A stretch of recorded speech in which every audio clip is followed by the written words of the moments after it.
Hi, everybody. Welcome to the Lost Wards of Myrwyyn.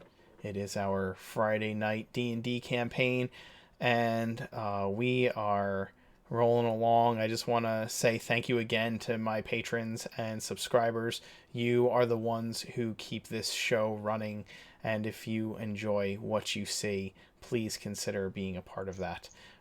You can find all of our information about me, about the streams, our schedule, ways you can donate and be a part of the group, and our Patreon down in the panels below. And without further ado, I'm going to let the characters go ahead and introduce themselves. Taylor, why don't we start off with you? Hello, I am Taylor. I'm in friendly Hexblade Warlock.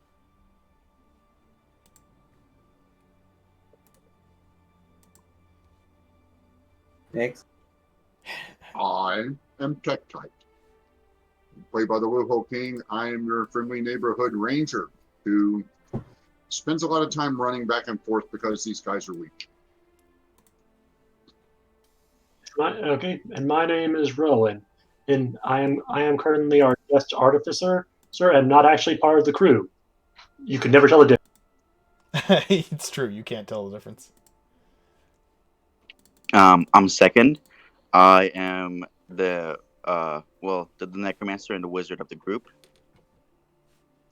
And I'm the Mark Knight. I am your dungeon master this evening and every evening, and we are about to play D&D. When we last left off, the crew had begun exploring Mythfont. They'd gotten a little further than they had last time, and they've started to realize that the wards control more than just entering into Mythfont itself, but also where within Mythfont they can go. So they have entered into the place twice. They have found that a number of Dwergar have been coming in and out of the place. And second, took a little jaunt down below in the area that they had come up from, and had discovered that there were several shelves of scrolls down below.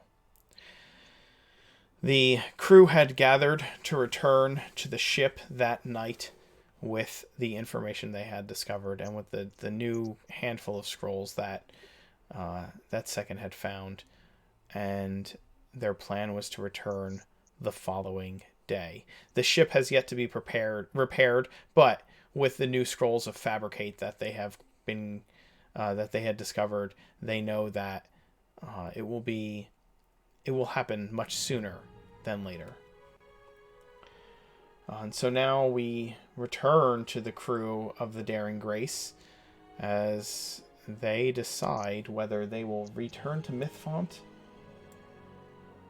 or if they will await the repairs and travel onward. Gentlemen, you are sitting within the common area down below decks. Perhaps you are busy at your own tasks, but all of you are aboard the ship. It is evening after your return from your last jaunt to Mythfont. Those men who have been working aboard the ship are spending their evening with a drink and a smoke and maybe a deck of cards. What would each of you be doing at that point? I want to join playing cards, if I can. Absolutely.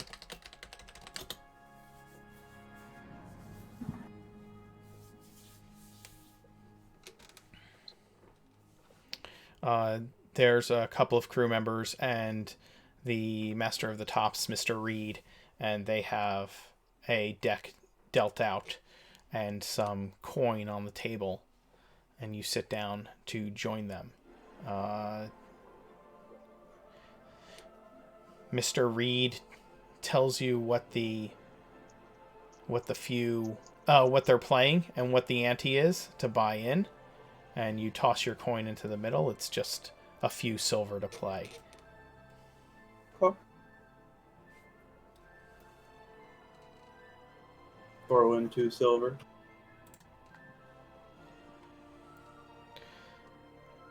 So, Play. yeah, you start to play, and Franklin, Mr. Reed, stares at you over his cards and says, "So, what you found out there?" We found a couple of little dwarvish-looking creatures, and some little clockwork-looking thing, or robot-looking thing, kind of like Tektite, but a little bit more golden.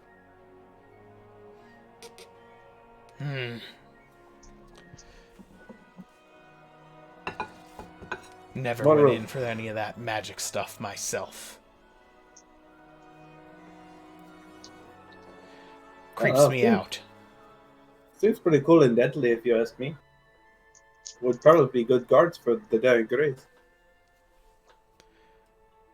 Too heavy. Weigh us down. Big guy over there, he already does that. Get bigger balloon, we'll be fine. What are the rest of you doing? What would you be spending your time doing as you unwind from your trek back and forth to the labyrinth? Tektite is doing exactly what Tektite does whenever he's not working. It's standing guard outside the captain's quarters. That's completely fair. Completely fair. We will not have another issue like we did last time. Absolutely not. I would probably be preparing my spells. Okay. You took 3 scrolls last time, correct?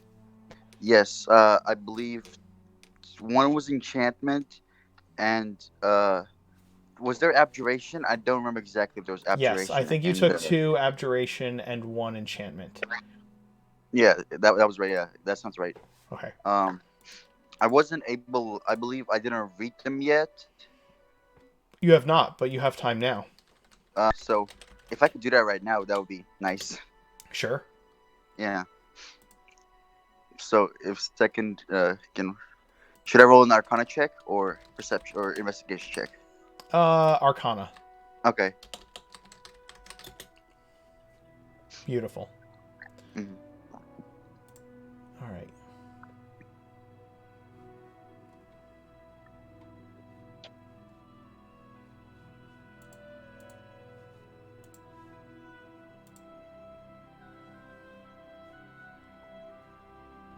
Okay, so you have an abjuration spell.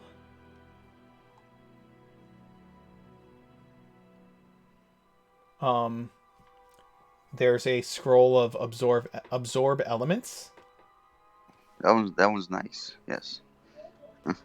And there is a scroll of alarm. Ooh.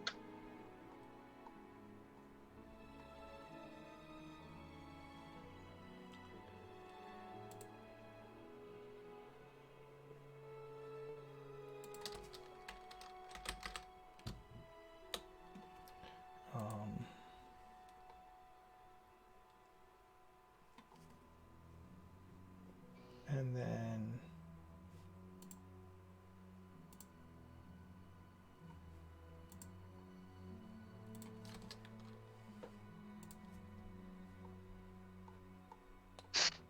you also have a scroll of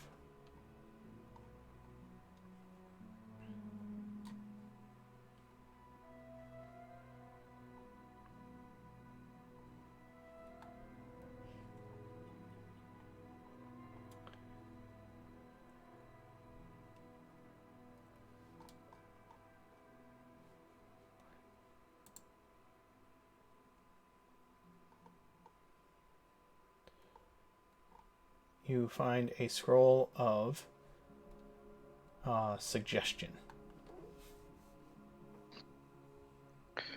And once again, I have time to learn them, but I don't have the money, unfortunately. I guess I will keep them in my scholar's bag along with the spell scroll for knock. Okay. And when time comes, I'll try to learn them. Sure. but right now it's not the time. Yeah. You just don't have the you don't have what you need to inscribe them in your spell book, correct? Yeah, that is correct. Okay. All right. And then Rowan, what would you be up to? In my case, well, I guess I haven't had much time yet. I'd probably be trying to examine, my inheritance, the lidless box, as it were. Okay. Don't get much from it, but Sure. So you have this box, right? Let me pull up my notes on that thing.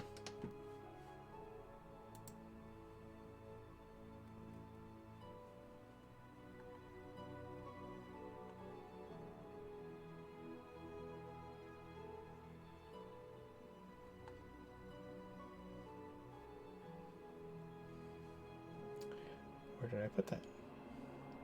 So you have this lid. You have this box, correct? It's like a. actually, it's like it's like a lockless puzzle box, correct? effectively, yes, with no apparent way to open it, but with the family crest as it is embedded on the top, where the lid would. Right. You why don't you go ahead and you're examining it? Give me an investigation check while you are examining this. So you've sat for countless hours studying this thing since you've had it, just looking for a way to open it, to understand its secrets, and you've yet to puzzle it out. And it infuriates you as an artificer that that you can't determine the mechanism for opening it. But obviously it has significance. You examine it. Go ahead. Forget. Would it have a magical aura around it? I think I probably would have used to take magic near it at some point. Mm-hmm. I'm gonna say that yes, it probably has a magical aura. I'm not sure what aura it has yet, but I think there's something magical about it. Not puzzling it out today, so we can figure that out later. Yeah. It has a magical aura. If it's something that protects the box, it would be abjuration, right? But if it's something within the box, it could be anything. So it could have an abjuration on the top, it's something else on the bottom. Yep. Let's just say that the first thing you notice is the abjuration that keeps that there's a spell in place that is interconnected with the with whatever means of locking it there is, right? That would be abjuration, and you can't quite see past that to what's inside.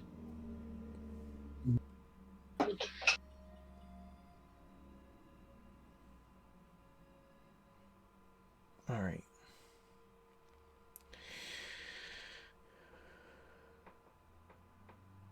Okay. You spend your time examining that. Taylor, give me a just for the fun of it. Why don't you give me a roll for your cardsmanship? I'm gonna say that it would be a charisma.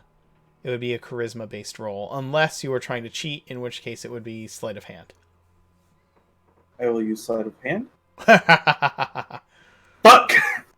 Oh. You're fine. We're a family show now. It's PG-13. I think we're allowed one. Okay. I'll restrain myself. No, F-bombs get dropped. They happen. Sorry, children. So yeah, you attempt to slip a couple of the cards out, and as you go to place your hand down to declare yourself the winner of a round, Franklin Reed reaches across the table and grabs your wrist and looks you dead in the eye and says, You'll be wanting to put that hand back and fold it down, girl, or you'll want to lose those hands. You caught me. What a perceptive eye. He slowly lets go of your wrist and sits back. if we didn't need you right now, I'd make a mess of you. But I trust that you'll just take it back. And he smirks at you.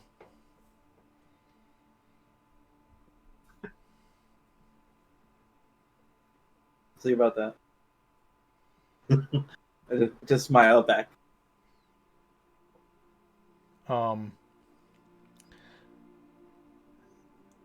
You end up losing that couple silver that you tossed in. Maybe you played a little more, and if you did, maybe you lost a few more silver. If you decided to fold after losing that couple silver, that's up to you. If you would have played longer, let me know. But the night... I'll fold. What's that? I'll fold. Okay. So you lose a couple silver that night. You try to cheat your way into it, and it's just not going your way. Nope. I don't want to lose my hand, so we're good. The evening is uneventful, and in the morning, you have a choice to make. The captain presents the options to you of, once again, if you think there's more to discover while you are stuck on the island, you can return to Mythfont. However, if you feel that it would best be served getting the ship underway, then stay and help repair it.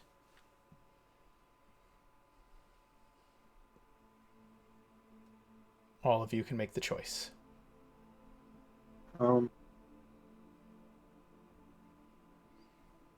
Remember, there are doors that are locked right now, although you know that there are doors that you have access to still. And we managed to actually somehow get a knock spell. Much to, honestly, I don't know if you weren't here for this last time Tech Tight. We joked about how we needed a knock spell, and the random number generator actually gave us knock. I still think we should hold off on that till he can use it all the time rather than just one.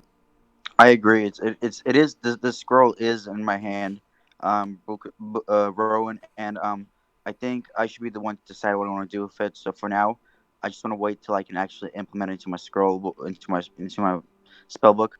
Oh, I agree. I was just thinking how funny it was. We kind of needed it, then one just showed up. Yeah.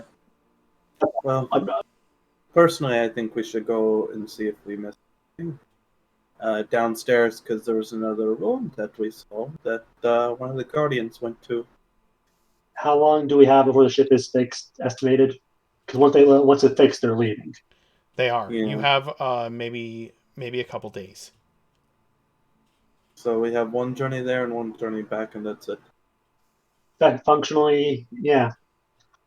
I'm up for trying one. I'm up for trying, I suppose once more if we have to. But I want to make one condition first. If we're going down, we make a ladder first. We climb up and then climb up a small rope. I already put up a pit in. All I gotta do is re-put the rope down, and we're good. That's true. Like a ladder, because in that case it's easier to climb. I might not have to make a climb check to try and get up there. Then whatever's following us can. Then those Guardians or whatever could climb up that ladder too. Not based on how Second described them. Those things were big and had giant shields. There's the way that those things can climb a ladder. I can very much doubt those things can climb a ladder that easily. Do we have an extra ladder lying around? Have wood. Ladder is not hard to. Rowan, I'm sure you can fabricate a ladder pretty quickly. I guess that's true. You're the artificer. Yes, so can we say I make a ladder for sake of convenience? Or... Absolutely. You can make a ladder and pack it with you. You can make like a rope ladder and wrap it up in such a way that you can carry it on your backpack. How we make a ladder that, I don't have to make a climb check for in case we need to get out. Because sure. I'll do... The only time I would ever have you make a climb check is in a stress situation. So like if we were in rounds of combat and you were trying to hastily make your way up, I would have you make a climb check in that regard. But I think that if you have a well-built ladder, then there's not necessarily a reason to. I would probably have you make a climb check still, but it would, the DC would be much lower with a ladder than it would be with a rope, right? Okay, so make a ladder of some kind. Sure. You spend some time fabricating that. It doesn't take you very long. There's plenty of available rope and wood to build such a thing on board the ship, and so you construct one. Take a little time to do that, and you head back to Mythfont once more. Excellent. Hoff has remained behind to help with creating water and making sure that those members of the crew that have been healing and seem to be doing all right are truly making the progress they need to. Restocking, making sure that they can restock some of the medical supplies with whatever they have around the ship. And in the meantime, the rest of you head out to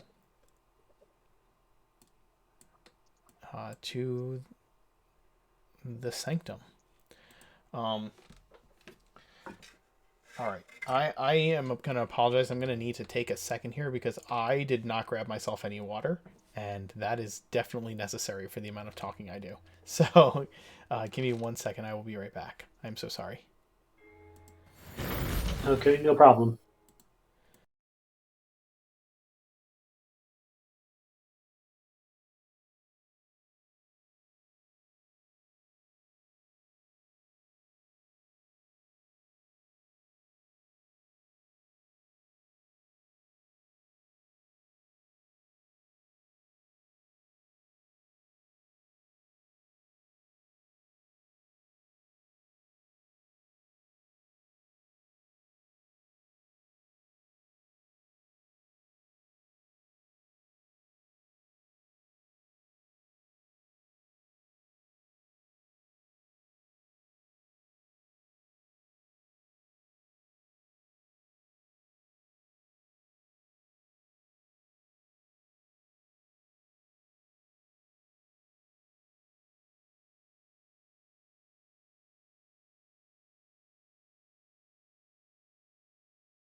We are back.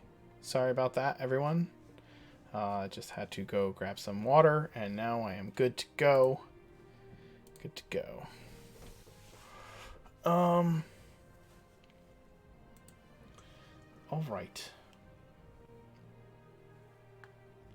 You arrive back at Mythfont in the place that you've ended up every time you've gone down there. Showing up in the room with the statue of Vidian and the several doors around you. Does it look like there's any more signs of the Draugr? Drager, whatever. Not here, not in this room. You've yet to see anything here. You've not seen them in here before. Before we go down, I will say this: there is two of the autonomous golems, or the war forges, if you want to call them, down there, and they're quite strong. And I believe I'm the only one here who has the invisibility spell. So if we were to go down, our best chance would to be either fighting them or I go down by myself. Or if any of you have invisibility spell yourself, we could go down together. But as far as I know, I'm the only one here who can use it. I think we should just get rid of them. I think if we are going to fight them based on how Second described them, well, for one thing, magical effects don't work on them as well because they are constructs. And so as a rule of thumb, magic does not work well on constructs as a rule of thumb, with Warforged being an exception for some reason. I understand that.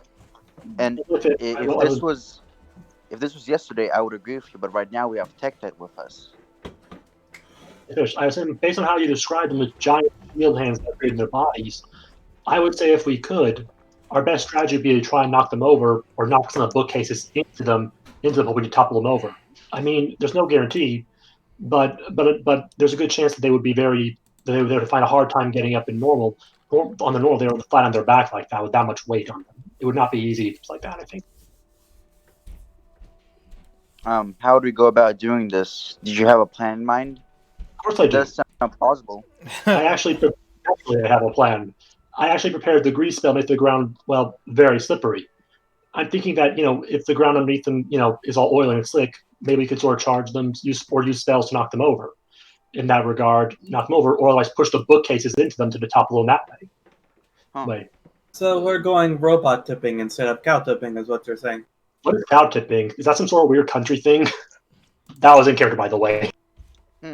I mean, yeah.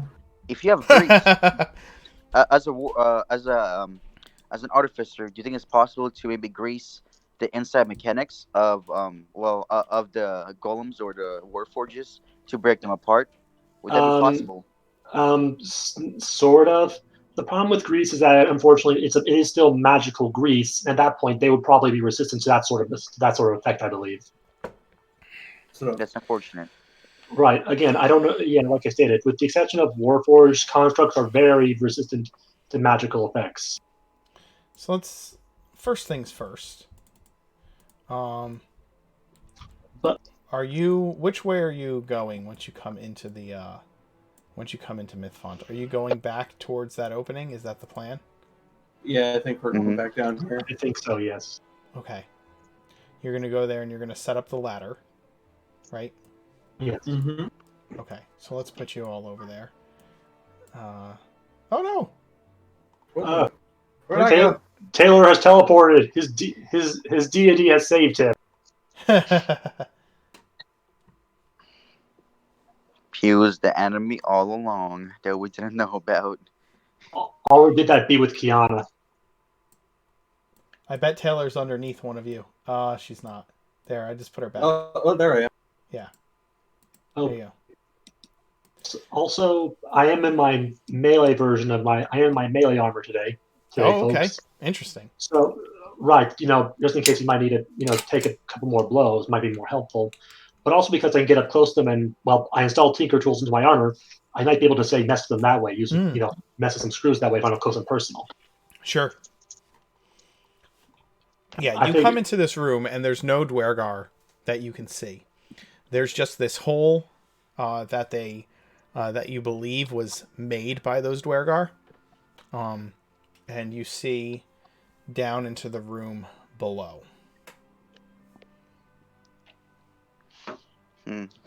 Wow.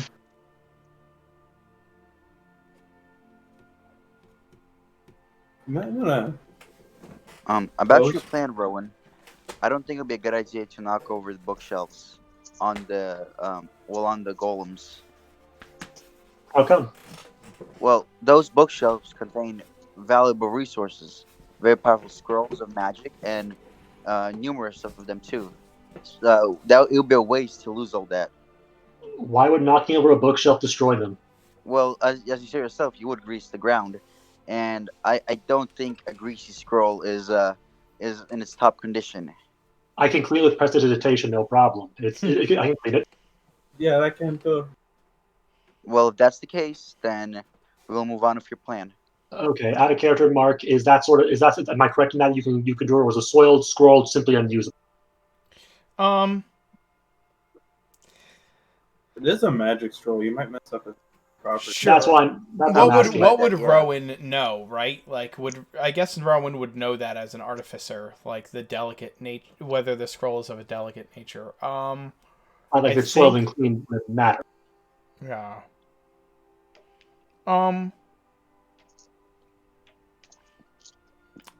I think that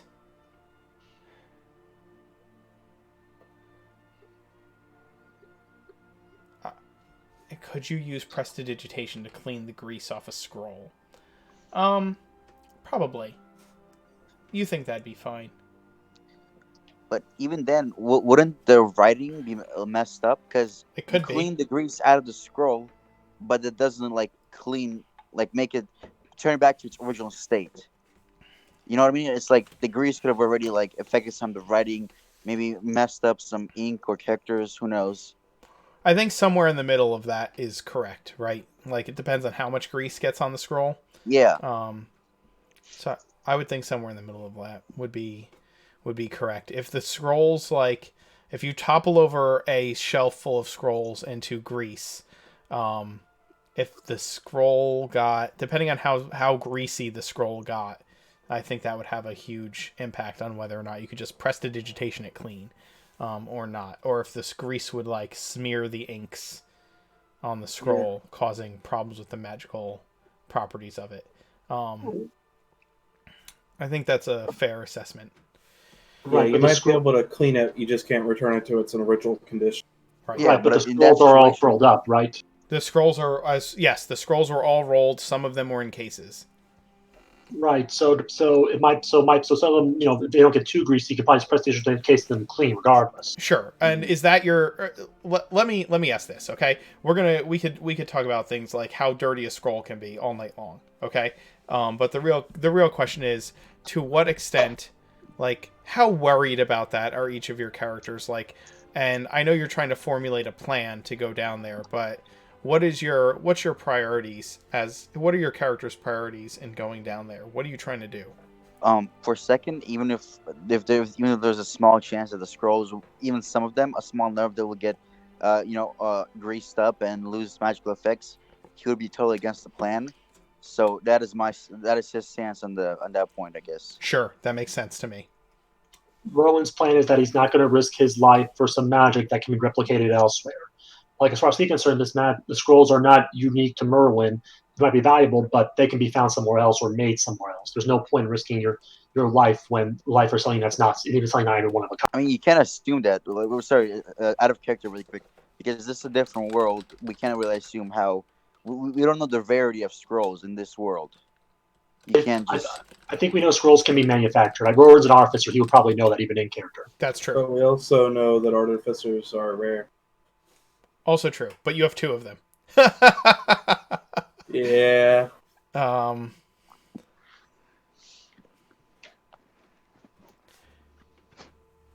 Okay. So while this is going on, Tech-Tech's going to start climbing down the ladder.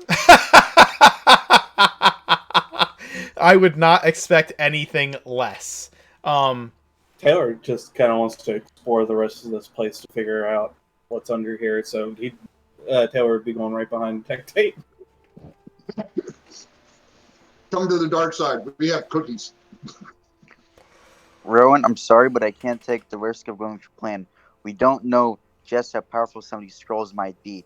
The ones I got, yes, they were pretty much very low spells, but I'm sure going down the bookshelves there will be spells that are more powerful and higher in level. And if we mess around with them, I don't think it's a good idea. Scrolls can be replicated, but it's still they're still very valuable, especially higher level spell scrolls. It's not something that you can just find out in the street and just use. They're very valuable. At this point, Roland starts to climb down too, and says, in that case, find a way knock them over. In that case, see if you can help knock them over without knocking a bookshelf into them. And also, if you have any other ideas about how to do it. Then to do this, then feel free. I do understand your because I'm not risking my life I'm not risking my life just so you can learn some new spells. I'm not risking my life for that. It's not for myself. Even if I wanted to learn them, I can't learn all of them. But what I'm saying is, if there are very valuable spells down there, they could be useful to the Empire or just to our crew. Fine. I'm not risking my life for those very valuable scrolls, even if they are valuable to us. There. Well, if you're not, you're gonna stay here. That's how it's gonna work. I'm already down the ladder. Yeah, he's going down the ladder. Very well. Okay, that's fine. You and that's a point of disagreement that the two of you have. So let's. I'd like to do this stealthily. Yes. Hold on, Tektite. Slow your roll. You get down the ladder. That's fine. Okay.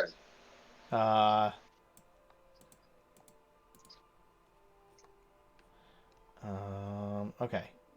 So who's going down stealthily? I certainly. Okay, give me a stealth roll for climbing down there. Nice, another 8. Yeah. Yeah, you're having an 8 At least you're night. consistent. You're consistent.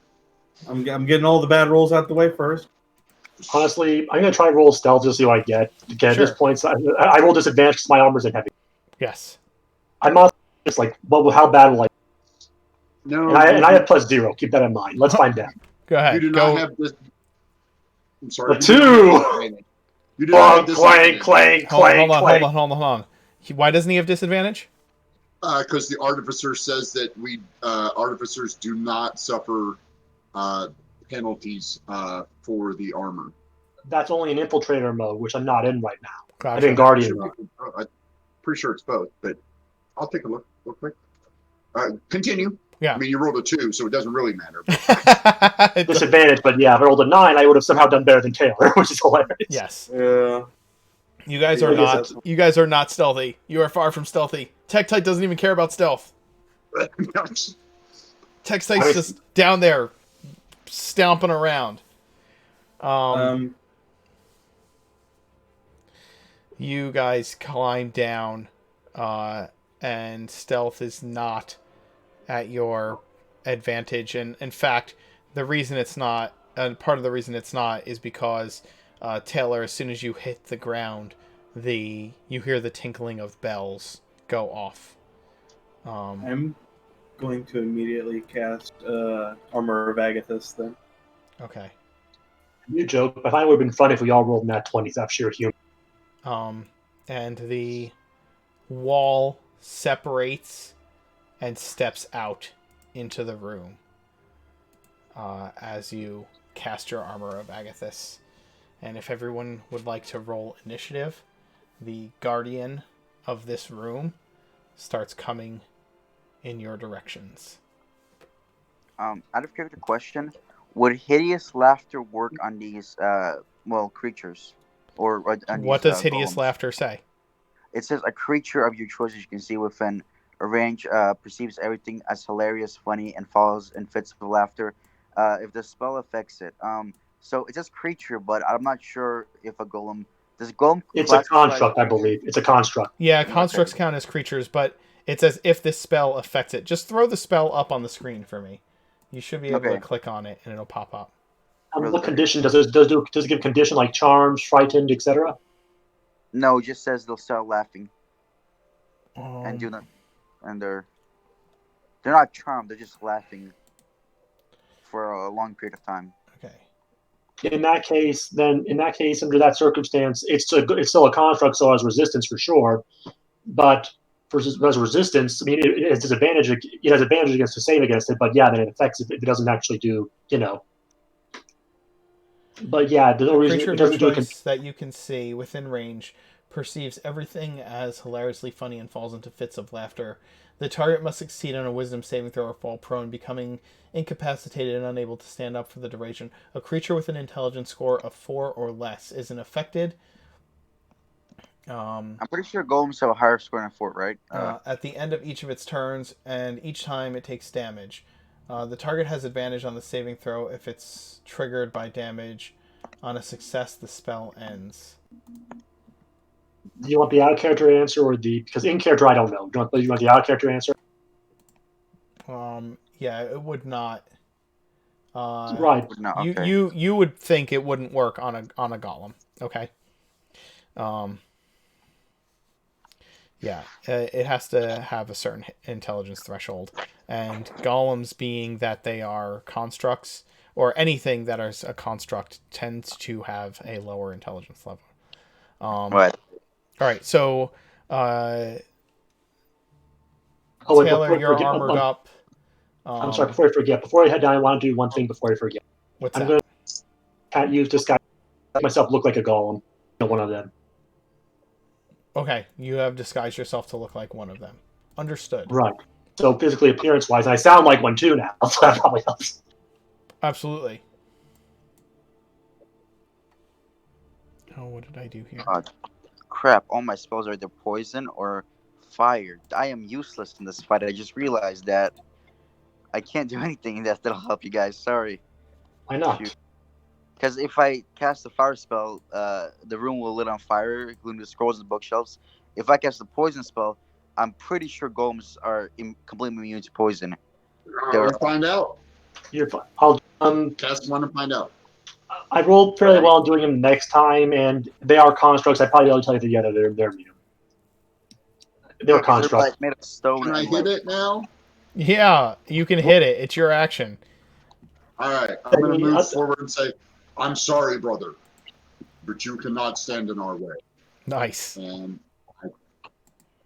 Tektite, this is not. This is a construct, but it is certainly not a warforged. Right, but I mean, he's constructed. Yes, we're all made. Yes. Right? I'm just letting you know that you would be fully aware this is not a warforged. Oh yeah, totally. You don't care.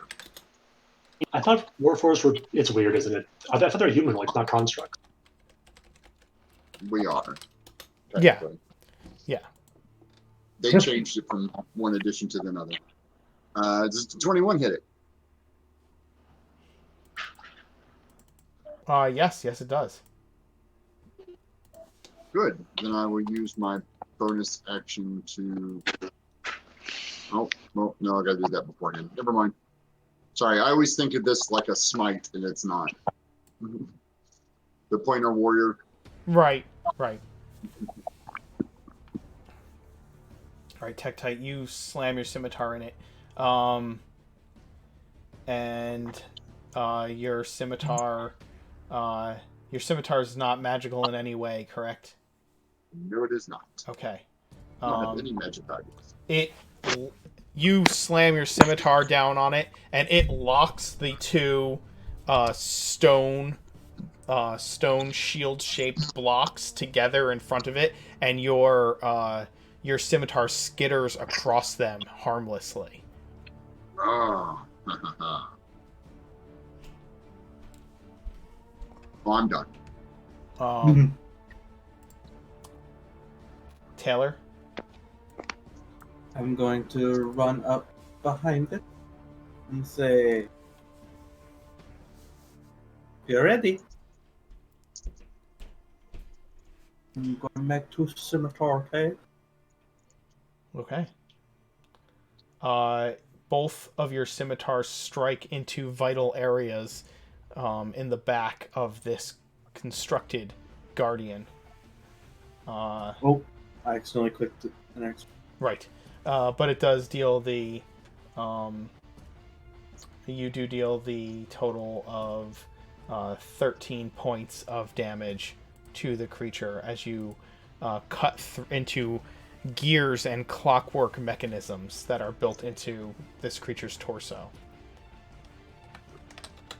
Oh, wait, hold on. Can I crit fish because I am... Yeah, of course you can. Okay.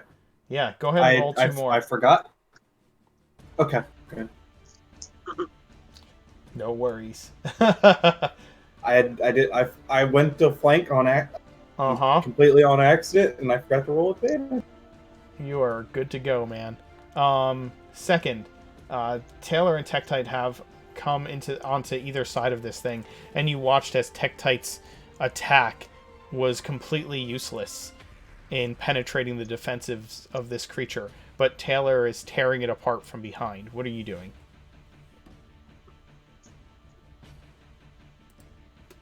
Second.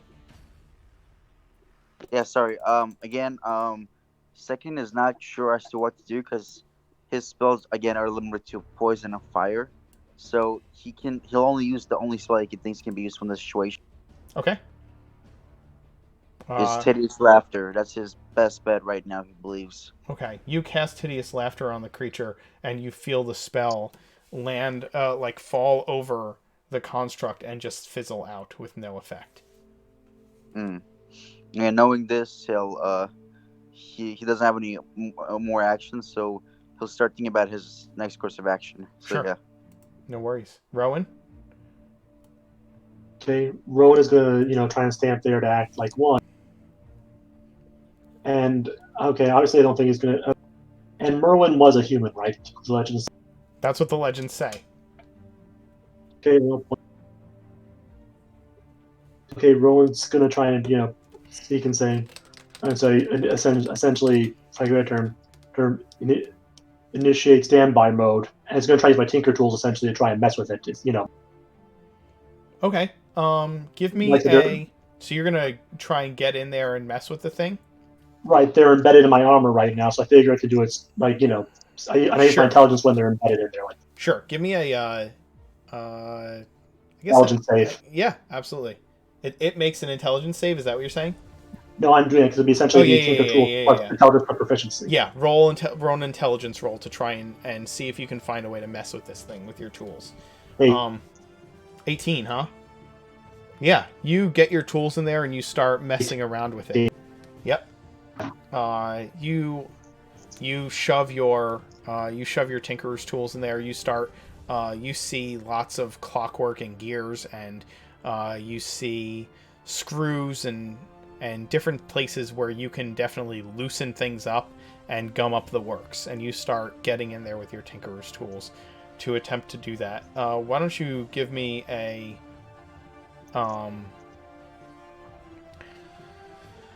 just do whatever damage your melee weapon would do that. Okay, does it count as a melee weapon attack? Because that actually is important. No, it's not. It's just you messing around with it and screwing it up. It does 11 this time. Okay, so yeah, you're able to pop a gear off and shove it in between another gear and just start futzing with its inners, and you manage to do some damage to it in the process. The creature turns around to the most... Yeah? I forget. Technically, if I do it with one action, in case of bonus action, do I guess use my offhand fist to punch it, I guess? Or is that possible? Oh, if you want to do that, go for it. Yeah, both my fists technically are. So I guess with my normal action, I'm trying to mess with it. Second action, try and punch it. I think that works without my attack bonus, right? If it is an unarmed strike, then it is a normal strength attack. No, I have two thunder gauntlets, one on each hand. I think is the way officially. Yes, then you're going to do a normal attack with your second gauntlet, but your damage is going to be without the bonus. But the to hit is the same. The to hit is the same.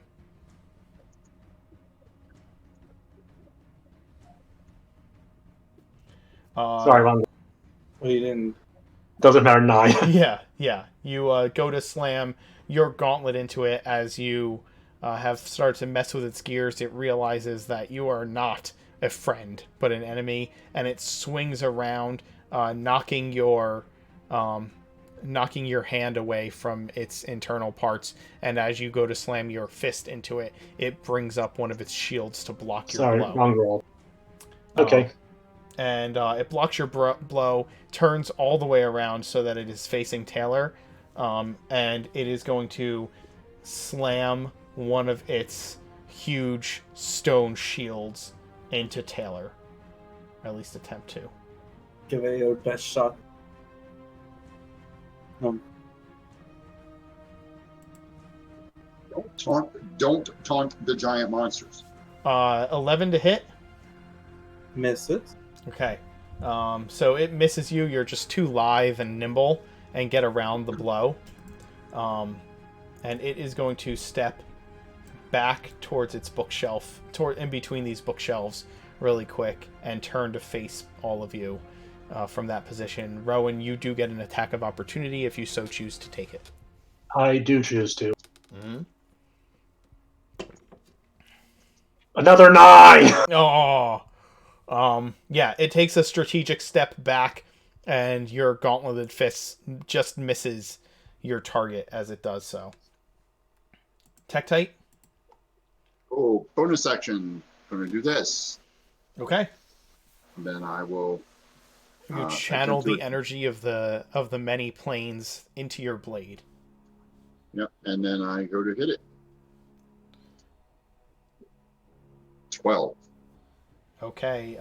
Yeah, you miss it with your attack as you are trying to position yourself in place. Your attack just completely misses the construct. And then, nope, I don't want to let her get out, so I'll stand my ground here. Okay, and Planar Warrior says the next time you hit the creature, so it stays. Like, your blade remains charged with that energy until you actually hit.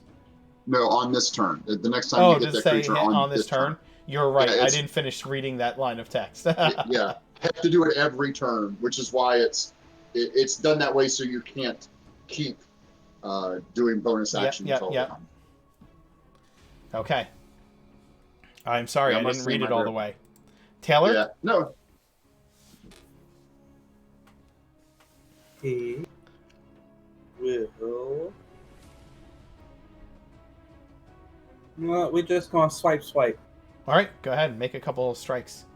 Can I actually try to hit like in between its shield and like I assume its shield is on its like arm? If I can try to knock it loose with swipes, is that possible? You're trying to get the shield loose. Yeah, or knock it off if possible. The shields are built into its arms. They are a part of the construct. Darn it. Okay. Yeah. Rip. All right. So this thing has gotten itself into a defensible position, and you guys are just slamming against its shields, but not making much of a dent into the creature. Second. Second, realizing that it will not be a good idea to use powerful magic in this situation in the small room, we'll cast Chill Touch at the creature. Okay. 9 does not hit. 9 does not hit it, unfortunately. Okay. Don't copy me. I don't know, man. I don't know what to do now. Rowan. Okay. Rowan steps forward and is once again going to try and mess with its inner. Okay, you're going to try and get in there and futz with it. Right, so it's already been opened once before, so I think it'd be hopefully easier to do as I already did once. Sure. Or it's already still open or something, I don't know. Sure. Yeah, give me a try. You can feel free to try. You've got to get past its defenses, right, to try and get in there. Because it is now facing everyone with its shields in front of it. Fair. Well, it's going to be one of those days. Yeah. It's not that you don't know how to mess with it or that you're unable to, figure out what to do. It's more the fact that it just has these impenetrable walls of stone as its arms, and it is blocking your ability to even get into its inner workings. I guess I'll try a bonus action with Thunderfist then at that point. Sure. There's just too much of it in between you and its inner workings. So 16 somehow hit. Yeah, your gauntlet, you slam your gauntlet into it just as it lets its guard down for just a second. So I don't do my damage if I only 2 damage. You don't what? Oh, it's only 2 damage. Yes, that is correct. However, I don't know if it knows this or not, but okay. But if it does try to attack anyone else but me, it has disadvantage until it does disadvantage. I don't know if it knows that. Okay, that's fine. Question. So your Thunder Gauntlets are weapons, right? And it's that you have one on each hand. So it's an offhand. The second one is an offhand weapon, correct? I think so. It just said the game description just said each one is. I had Thunder Gauntlets in each hand, so I'm guessing so. Okay. I apologize, but that's what the Unearthed Arcana says. No. That's fine. That's fine. I just want to make sure mechanically that we're handling it correctly. You know what I mean? I do. Your armored fists each count as a simple melee weapon, and each deals 1d8 thunder damage on a hit. A creature hit by the gauntlet has disadvantage on attack rolls against targets other than you until the start of your next turn. Okay. Right. I don't know if it knows that because I don't think it's heard the distracting pulse yet if it tries. Okay.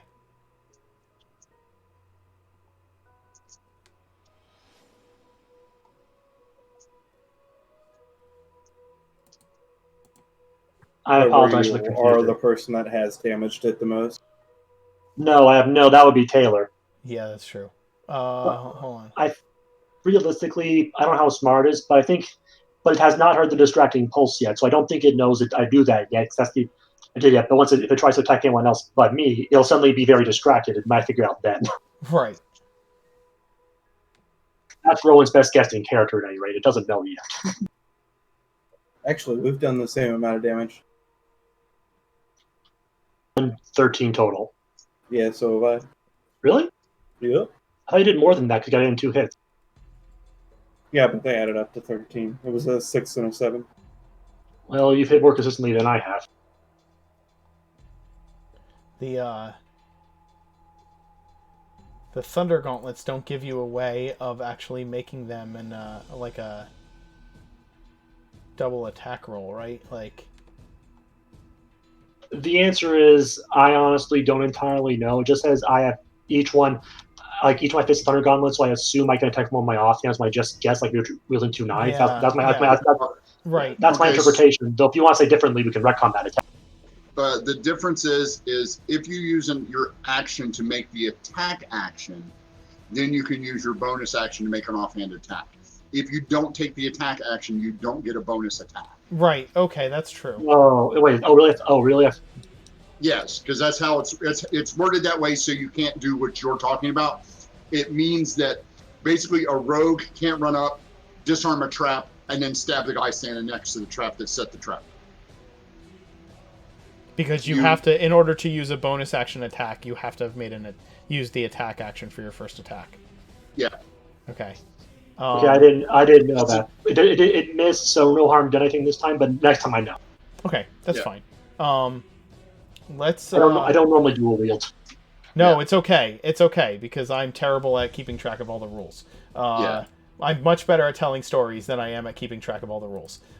So, please excuse me for that. Cicada in chat. If you're using, they're considered to be simple weapons. They're both considered to be light for the purposes of 2-weapon attack.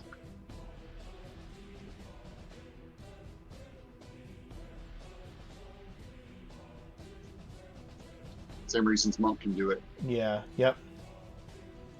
I'm just looking at the gauntlets. Your armored fists each count as a simple melee weapon and does 1d8 thunder damage on a hit. A creature hit by the gauntlets has this. That's all it says when it. Okay, they're not light then. My bad. Yeah. Again, lesson learned for the future. My bad on that one, everyone. Yeah, I'm sorry. I just feel like it's maybe you hit like with both of them at the same time. Do you know what I mean? Like I know what you mean. I apologize. Well, here they're both fists. My main thought is that you could attack with both hands. Right, my sure, apologies. absolutely. No. You're no, fine. It's my fault. I should have made sure I knew how to work my own class. It's my fault. Like, don't.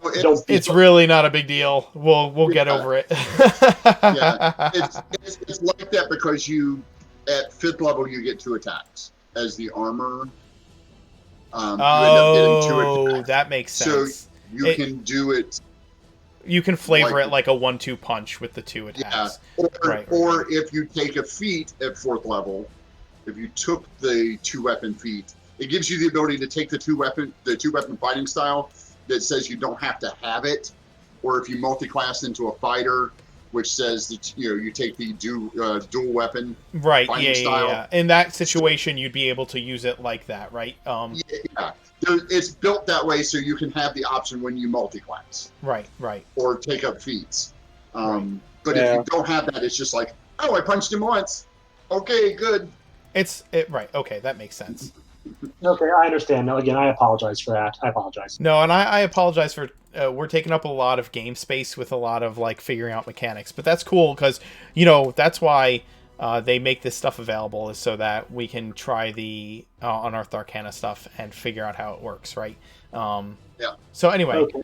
So we'll say he doesn't have disadvantage then. You want to get him back to 2 HP? yeah, it's fine. All right, moving forward.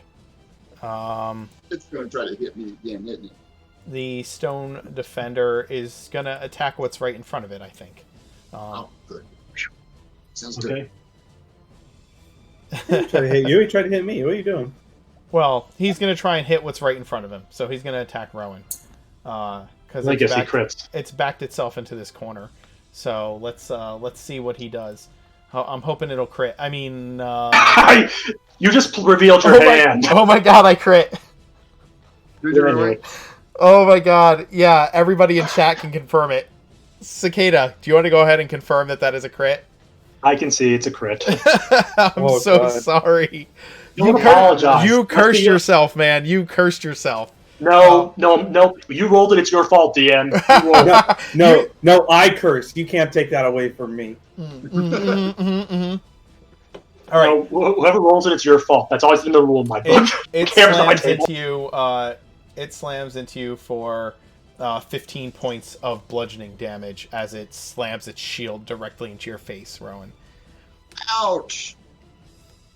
Oh, that sucked. Are you okay, tiny friend? Rowan is still perfectly fine right now. No, he just got knocked out. He just got beamed in the out. face with a stone wall. I don't care if I do have some temporary HP I can get to help with it. Nice. Tektite, what are you doing? Second verse, same as the first one. Sure.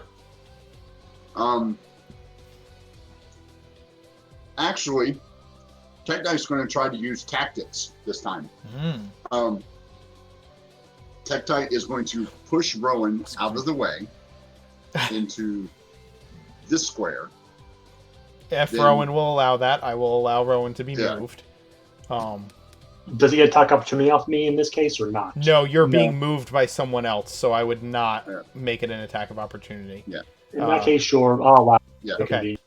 Forced movement does not allow attack of opportunity. Correct. So basically what's happening is he's... If I'm agreeing to it, does it count as forced? Yes, I think it does. Because he's pushing you back, and you're just kind of like taking the step back and letting it happen. Right, that's what I was asking. Yeah. Okay. I will allow it. Okay, so I'm going to move here. I'm going to move here. Person's like, watch out, Rowan. I've got this. And I grab him. I'm going to attempt to grab him, and then I'm going to try to step back and move him into the spot where he was. Oh, all right. I'm going to count that as a shove attack. Or I guess it would be a grapple, right? It's a grapple. It's a grapple. So go ahead and make a opposed strength check towards the creature. Yes. I think you're allowed to use athletics as well. Yes, it is as long athletics. as you're proficient. Yep. I'm going to use my athletics because I'm proficient, but it's not helpful. Oh. Yeah, well. Yes, you try to move it and it like plants itself. The thing is very, very heavy. And it just kind of plants itself in its way and shoves its shield between you and it so that you can't get a good grip on its body. That's fine. Taylor? I was trying to get her in position so Taylor could head up again. Absolutely. Yeah. Oh, I know what you were trying to do. That was smart. That was hugely smart, and I was hoping it would work. Now, here's a question. Is this open? Yeah, that's open. Is this creature big enough to where I can try to tumble my way to the other side? I will allow you to try and tumble. Here's what I'll say. It'll take my full action, though, I assume. Yeah, it's gonna, you can try and tumble back there. It's gonna be an acrobatics check to do so. And yes, it'll be it'll be your action to use the acrobatic skill to get back there, right? Because you're trying to Yay. get around it. Okay. I will accept that. Is a 15 good enough? That is good enough for me. Yes, you kind of duck under its shield. It goes to slam its shield down against you. You've kind of like rolled on the floor, and as it slams its shield down, you kick off against its shield and rolled up into position behind it in that little alcove, just kind of like in a crouched position, ready to strike. Okay. Second. Okay, so seeing that the current situation is not going good for his crewmates, second will use a second level spell, his highest spell slot, and he will cast Acid Arrow on thing, hoping that acid will do damage on this golem. Sure. Oh my god, that's gotta hit. Yeah, 25 absolutely hits. It's not a crit, but it does what, 44 damage? 4d4, and on its next turn it'll do 2d4 extra damage because it hit. Okay, it rolls both of them, so I'll be nice and take the 10 and the 7 for the damage. Thank you. All right. Yeah. So it does 10 points of acid damage as it splashes against it, and you watch the acid begin to eat away at the stone surface of this creature.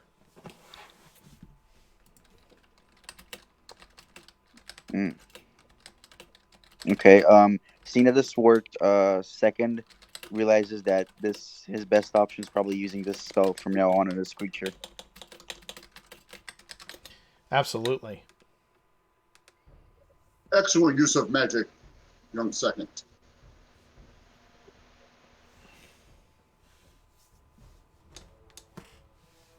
Okay. All right. Yeah, it's the acid starts eating away at the creature's stone body. And Rowan, it is your action. Tektite has imposed himself between you and the golem, or whatever this creature is. Okay, currently though we are flanking him, I believe, because I believe in this sort of case because we're one behind him. Not from where you're standing, only Tektite. Yeah, Tektite's flanking. I know it's weird, but it's if you can draw a straight line through to In that another. case, Yeah. In that case, I'm going to do the same thing Tektite did. Would it be an action to see if I could sort of shove Tektite over here temporarily so I can get advantage for the attack, or would that not be? You guys are just kind of pushing each other out of the way. Honestly, if you allow it, then yes, but if it's not, if it's action, then no. I think that see, I don't know if it's something I want to allow all the time, or if it was something that I thought was a creative use of his action. But if you guys are just going to keep switching places like that, well, no. But then again, technically, okay. So here's the thing: on his turn, right? On Tektite, on your turn, you could have tried doing what you were doing, right? And then you could have taken a sidestep over, so Rowan could have stepped forward on his action. Though I don't know if Tektite would do that, right? I wouldn't do. Tektite wouldn't. He saw Rowan get hurt. He pushed him out of the way so he wouldn't get hurt. Right. And then he tried to grapple him and constrain him. So yeah, no, he wouldn't. That's one of those things where like narrative moment versus allowing a certain thing to just be called, oh, you can do this all the time. You know what I mean? Like, yeah. I thought it was an interesting narrative moment that Tektite would have stepped in between Rowan seeing him get hit. And at this point, because Tektite doesn't like Rowan that much.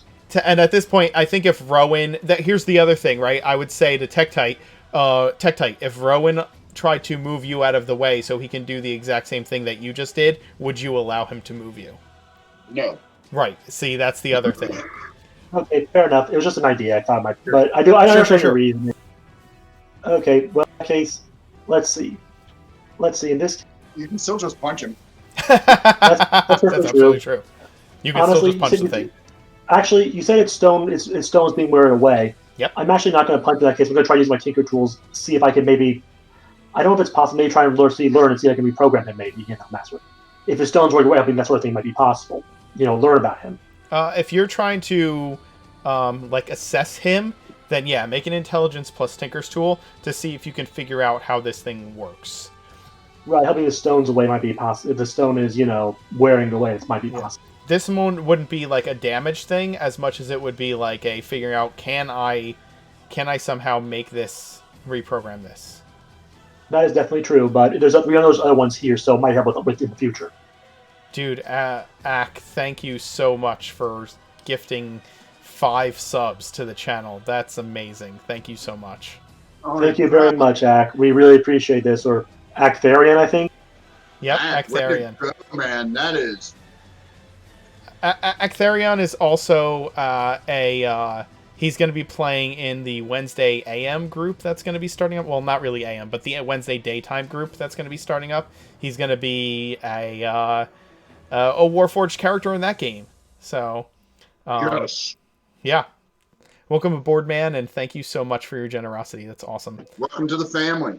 Welcome to the Mark family. For the record, I add +2 because I've already had my proficiency, so it's 19.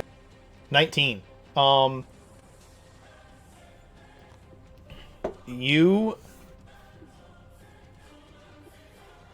think that you start getting a good look at this thing, you take your time, step back, and really examining how this thing works, realize that this is a clockwork automation. It is an artificed machine. It is certainly not a shield guardian. It is certainly not like Tektite is. This is something that was built. It works mechanically and then is magically and it receives magical instruction. You think that if you had the time to really tinker with this thing, you could figure out how to make one, or figure out how to make this maybe make how this one works and makes it work, right? You definitely are starting to get a sense of how you can change this thing's function, but you definitely would have to get in there and really do the work and figure out magically how that would happen. Do you know what I'm saying? I think you're saying it has limited applications with battle, although maybe something. But if I had some time, I could probably make one myself and reprogram it with the yes, pieces. Correct. Yep, absolutely. But I could still probably interfere with it in battle to a degree, I think. I will say that the next time you try to use your Tinker's Tools to mess with its insides, you can get advantage to try and disable it, right? Okay. Because you've taken the time now to study it and examine it, right? Do you get what I'm saying? It's applied to say if we make there's shield golems on the way, would that apply to the same ones or? Yes, now I will say that whenever you try to use your Tinker's Tools to deconstruct the thing or mess with its functions, you will have advantage to do that because you've now studied this one. Okay. Okay. I guess I do still get up. Even if it means I bonus action, I'll give myself some temporary. Go for it. That's fine. You turn the shields on. Yes. The stone defender is once again surrounded and is unhappy about this situation. I hope so. But seeing Taylor has blocked herself into that space behind it, it is going to almost charge forward, trying to pin her between its shields and the wall. And here comes a slam attack. Okay. That is a 8 to hit you. So you see this coming, and you duck to one side, and it slams its shield into one of the walls, completely missing you as you slip beneath its strike. Because I can't roll higher than a freaking 8. I have a feeling it's trying really hard to not take that 10 cold damage. All right, you say, Taylor, what did you say? I said I think it's trying real hard to not take that 10 cold damage. And then Tektite, what did you say? I didn't say anything about me. But was it Bookist? I said Rowan says otherwise. In response to you can't roll above an 8. Oh yeah, that's true. Tektite, it's your action. We're going to use my planar warrior and try to hit it in the back with the scimitar since I Sure. have advantage. Absolutely, you do. Oh my god. Even with advantage, you just are, it just moved too fast. It's been like this all week. I know. I've been able to hit shit all week. Taylor. Poor It- Tektite. It's okay, Oh, yeah. I got this. Sorry. So that's a crit. Yeah. That's a crit and a hit. So, Taylor, it tries to slam into you, and you roll under its strike, and as you come up, you thrust both scimitars up into its inner workings, and you hit something vital. Between the acid seeping into its systems, Rowan screwing with its gears, and you getting a upward thrust into the primary torso of this thing, you bring your scimitars up and out, and you cut out the whatever ball joints are holding this thing's arms on, and the arms kind of fall. The arms get cut off from the inside out and fall to the ground heavily with a thud, and then the thing seems to just power down. That's how it's done, boys.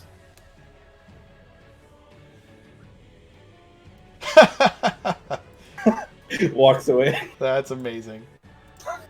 So yeah, you shut down the stone golem, and you watch as the acid continues to kind of seep into the damn thing. And the room is quiet. Can I see if I can salvage the golem? Learn more about it since I now have a time to it. I already understand it. Can I see if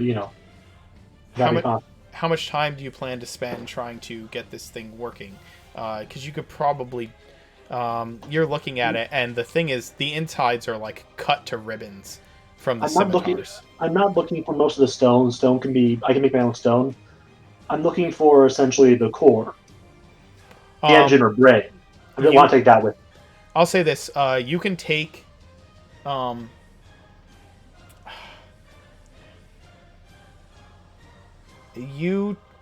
Let's find out what everybody else is doing real quick, and I will let you know, depending on how long you take. I know you're looking for the core. Go ahead and give me a... I guess it would be an investigation check to try and find whatever is powering this thing. Oh dear God, no! I've been rolling terrible all day. See what I mean? That's an 11. That's not terrible. You're rolling slightly above average there, man. Okay. I rolled a 5. Yeah, that's fair. I'm sorry. Not your fault. I rolled it. It's my fault. Remember? That's absolutely true. Yeah. Again, if you rolled, it's your fault. All right. Well, I know what Tektite is doing. Tektite is looking at second and excuse me. Taylor is like, hurry, collect all these scrolls. There's a lot of them. I know that he tells them to do it, and I start grabbing scrolls and shoving them in a bag. I'm specifically looking under the glass. Under what? You said there was, on these pedestals, there was glass stuff, right? Yeah, there were pieces of there were different busts and pieces of ancient historical artwork that can small things that can fit on those pedestals, and they are they're surrounded by some invisible field. So if I reach out my hand to try to touch it, I'm stopped by a shield or something? Yeah, you're stopped by an invisible force. Oh, I really wanted to touch the bust. Alright, Tektite, I'll grab some scrolls. And I'll walk over to the one I'm closest to, so we're right here, I guess. Okay. I will tell you that there is no way you can take all of these scroll. Like, if all of you tried to take everything, you might get... You wouldn't be able to take all of the scrolls on here. They're filled with scrolls. It would take, like... A bag of holding. It would take a bag of holding or several empty sacks to carry back all the scrolls in this room. So let's say that... Because you guys have your packs, right? And your packs have all your other stuff, right? Well, I have a question before we do that. Since I was not here last time, do scrolls show up as magical when you cast Detect Magic? Yes. Good. Then I will cast Detect Magic. Because I have it. That's a thing I can do. Or, no, it's not a thing I can do today. Because I didn't manage that spell today. I have something else. I have something else memorized because we have 2 other casters in the group. Okay, somebody else cast Detect Magic. Rowan. Also, I'll let you know this. Second has studied some of the bookshelves in this room, and he can tell you the top. There are... So each of these spell scroll racks, right?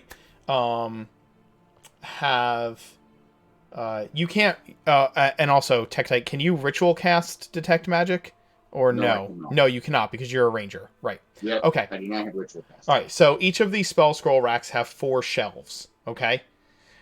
And each one has a label under a label over the every 2 sets of shelves. Okay. So there's one label for the first 2 shelves in each rack and another label for the second 2 shelves in each rack, except for the rack that you're standing in front of Tektite.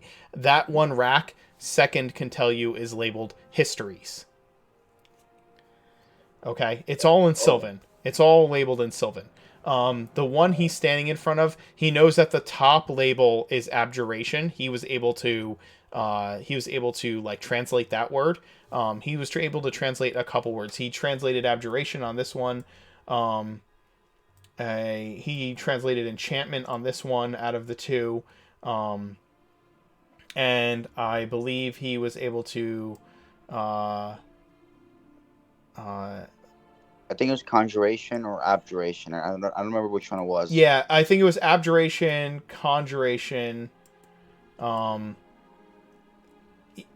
Enchantment on one of them.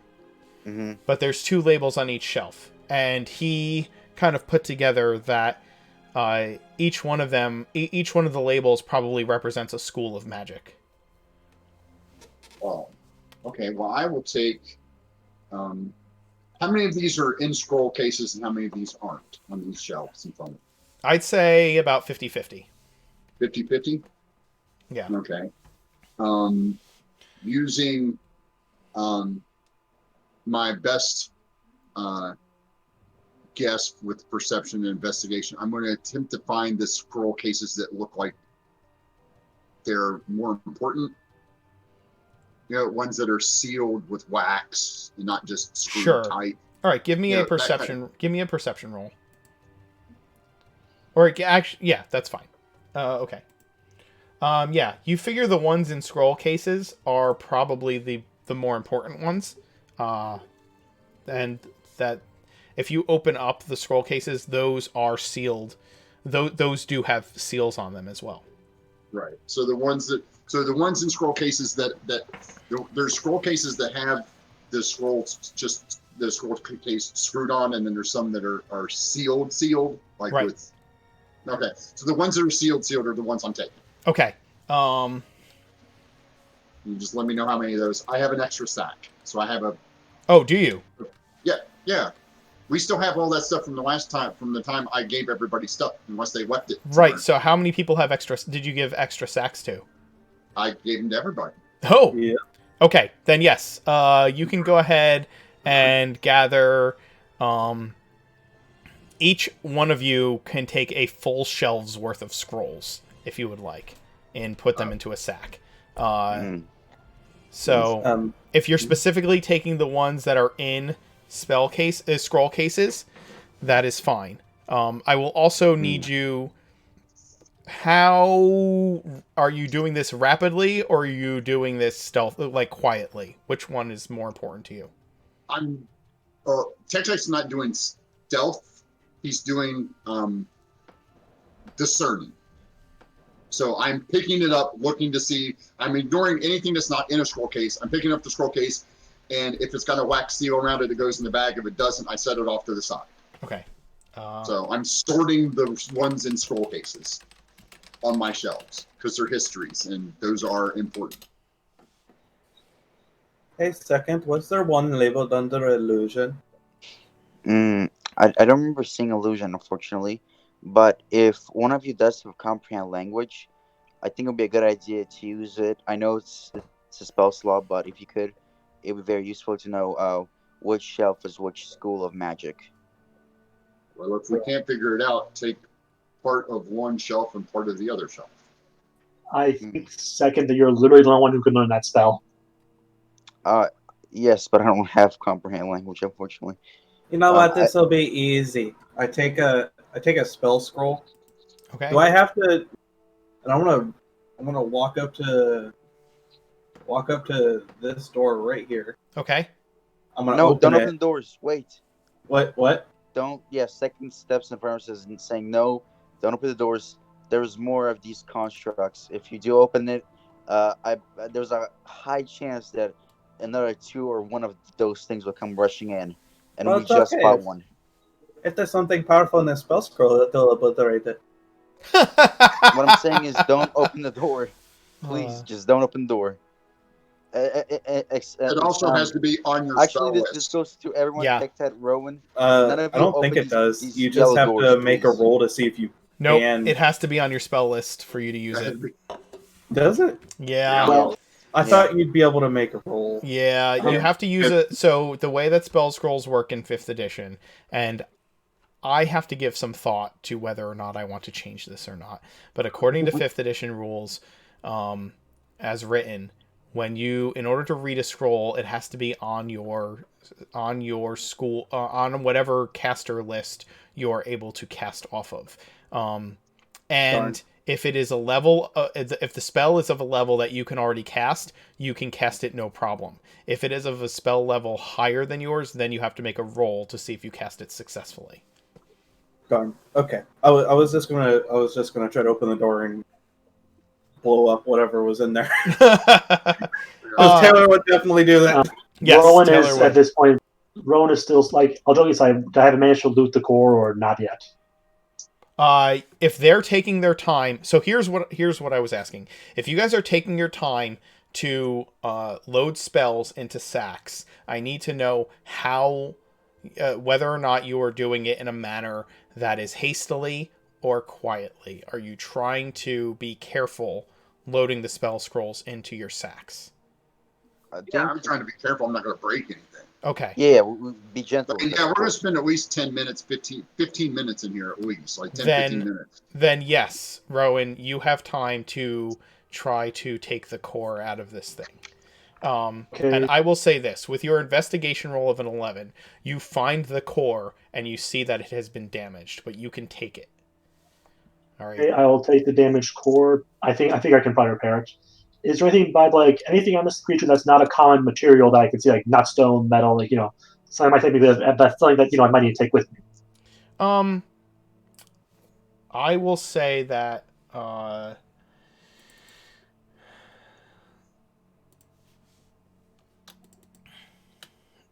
let's see. It's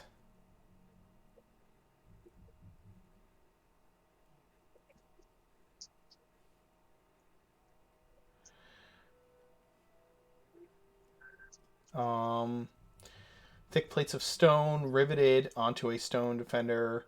Let's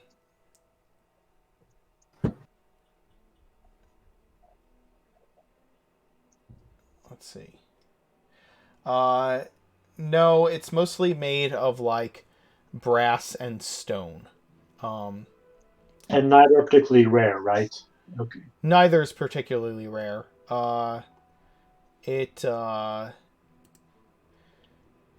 The core is the magical part of the thing that allows it to run. Okay, I'll take the core. I'll try and figure it out. Okay. I will tell you, there are pieces on this thing that look like they are part of a wind-up toy. So Right, I know. I see the image. yeah. If Rowan could probably make them with Smith tools. Yeah, I mean, you've taken some time to study how it's constructed, and to take this core, so you might be able to work out how to build one yourself over time. Right, or build other robots. I will build robot armor. Iron Man. Actually, yeah, I'm going to try doing that. I have no clue what I'll do mechanically, but I do want to try. No problem. I will let you. Okay. Hey, if he does make them, are they still under his control, or are they going to be? They're going to have their own, like, I guess, the school of thought. Like, how's it going to go? Oh, I guess we'll have to figure that out as he starts to make one, because I think he's never made one before.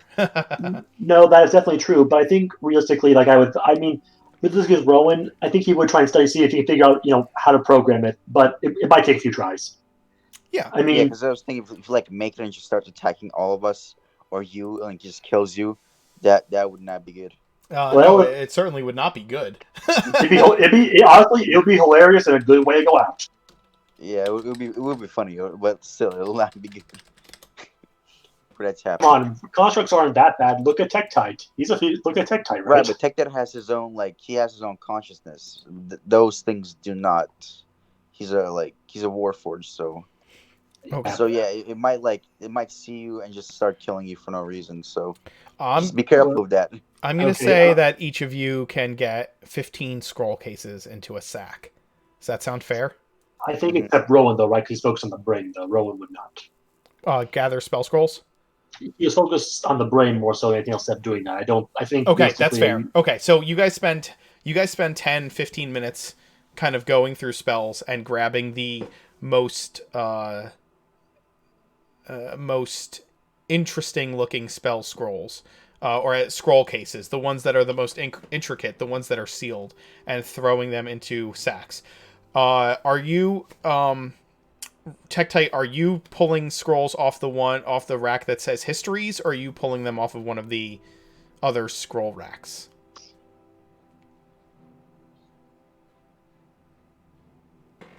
Tektite. He said AFK for 2 minutes. Oh, I'm so sorry. I missed that. Oh, just so you know which shelf I pulled my 15 off of, do you want me to label which school they were? Just yeah. Give me a school and tell me which school you're pulling scrolls from. One. That one? Yeah. Okay. So let's do this.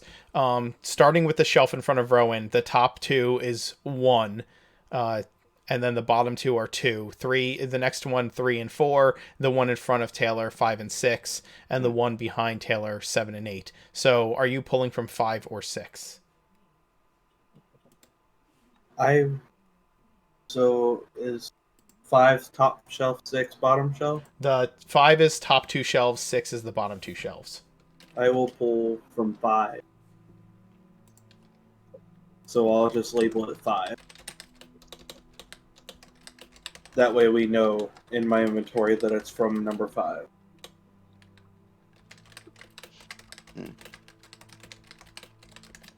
All right. I'm also writing these down. Second, where are you pulling scrolls from? Before second pulling your scrolls, he does want to see if something will work. So he goes over to Taylor and asks her, since she does speak Elvish like himself, maybe she can translate the titles of the shells that he could not, because maybe she could try it herself. Taylor, do you want to? Good with languages, but I'll give it a shot. All right, give me an intelligence roll, Taylor. Yeah, that's what I figured. Nope, no, you have no idea. You're just like, these are not Elvish. Well, Sagan is disappointed, so he walks back and Did I see illusion? But I don't remember if I saw illusion. But did I see illusion last time? You did Illusion. not see illusion last time. Okay. I What believe it this was abjuration, abjuration, enchantment, enchantment over here, In history, I think. history were the ones that I think you figured out. and conjuration. I'm said conjuration as well, or because there was 4 shells that I found. I remember 4 titles. Sorry. Oh, there Or were 4.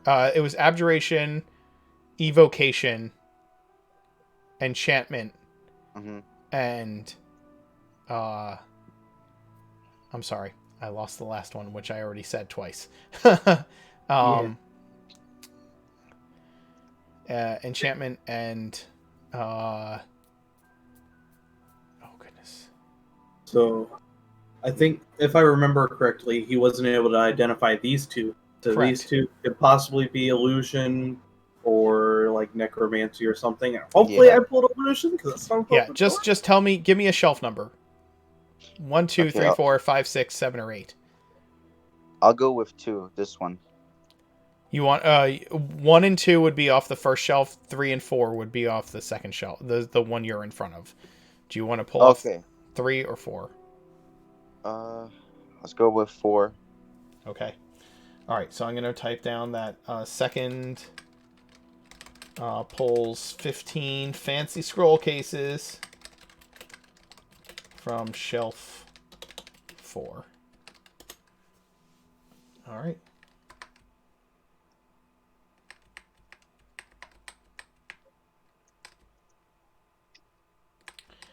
And Tektite, are you still gone? Are you back yet?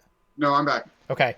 So are you pulling off of one of the shelves labeled with one of the magical schools, or are you pulling off of the histories shelf? I'm pulling off the history shelf. I Okay. already said. Okay. Yeah. So you Tektite is pulls 15 fancy history scrolls.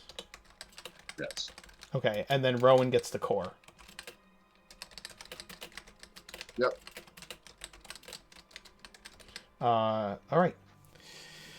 So Rowan, in order to reproduce a stone defender, you will have to create a you'll essentially have to create a blueprint for one, and then take several. It'll take several. It'll take time and skill rolls and materials to construct one, right? You can, if you want, you can find a way to transport this thing up to the ship to use its pieces for reconstructing it, but it is incredibly heavy. The thing is probably weighs as much as Tektite. How much do you weigh, Tektite?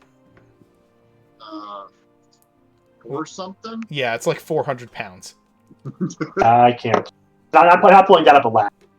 Yeah, you're not pulling that up a ladder or transporting it over through the forest over half a day. I think I might take a few gears. To me, it's like a few gears, like really finely made pieces that are hard to reproduce. Sure, Big absolutely. shields might take time, but they're easier to produce by comparison. Absolutely. To clarify, I weigh 522 pounds. Oh, okay.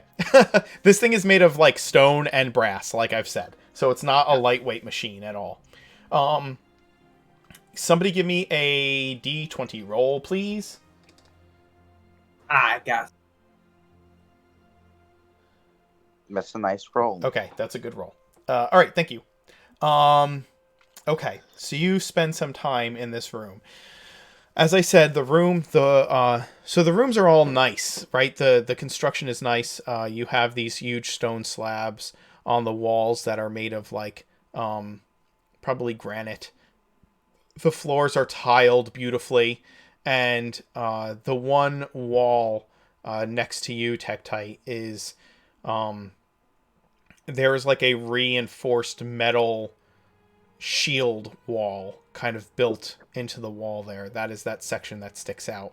It is probably about 5 inches thick and is built into the wall itself. Right here? Yep. It's seamless. It is just this metal shield, like metal shield wall that is built. It like goes into the stone itself. there is that little alcove that the stone defender came out of, and it is equally as nicely tiled and has smooth granite surfaces all around the inside of it.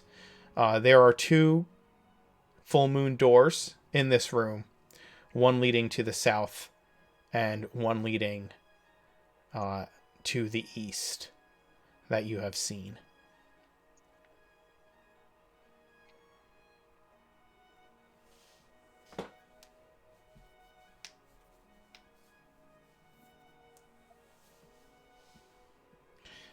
If you're going, sorry, You go ahead. I was just about to ask what you guys are doing. That's all. I was saying if you want to go to the door, let Roland go and let me go in first because I currently, look like one of them. They look like one of them, and I don't think they can sense that I'm, I based on the core at least. I don't think they have any sort of detect magic thing on them right now. Oh yes, you're still disguised as one, aren't you?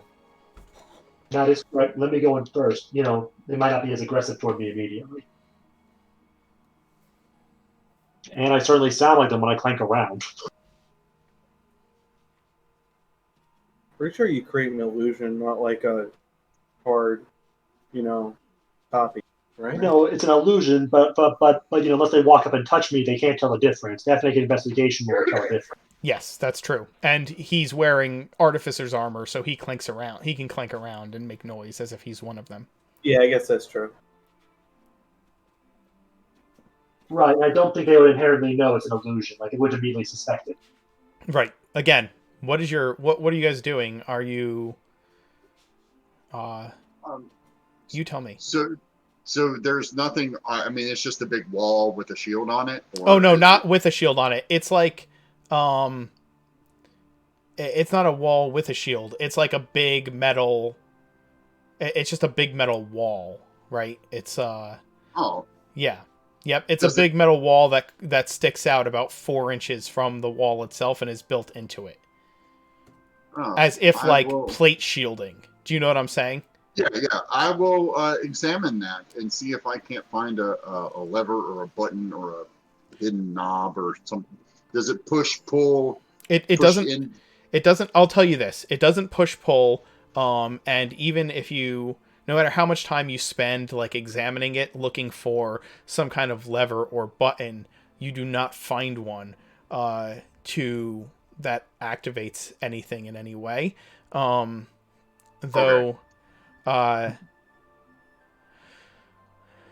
it seems like there